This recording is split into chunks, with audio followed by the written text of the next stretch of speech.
Sabi ni Joseph Sarcedo 8863, Sir Pa, posible ba na isign si Casimero ng Supa Boxing?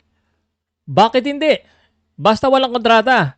Pero sa tingin ko may kontrata pa itong si Casimero kay Kameda.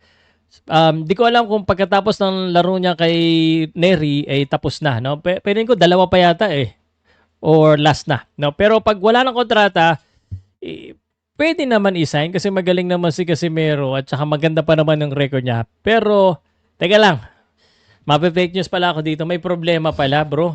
May malaking problema pala. Hindi pala masasign.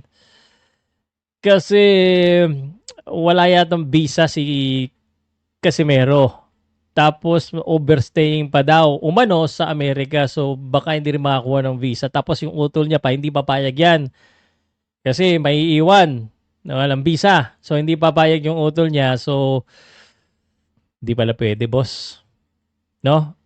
Maganda sana, mapapalaban siya. Maganda yung mga laban. Ang problema, yun ang problema. Yung visa nila. At kailangan nila magstay sa Amerika. Feeling ko, ito nga, may pagkakataon sila magstay sa mga magagandang gym. Doon sila sa bahay nila nagtitraining. Gusto nila at home eh. So, hindi po. Malabo pong ma-sign si ano. Walang imposible kung gustong gusto siya. Kung bata-bata yan, posible. Okay.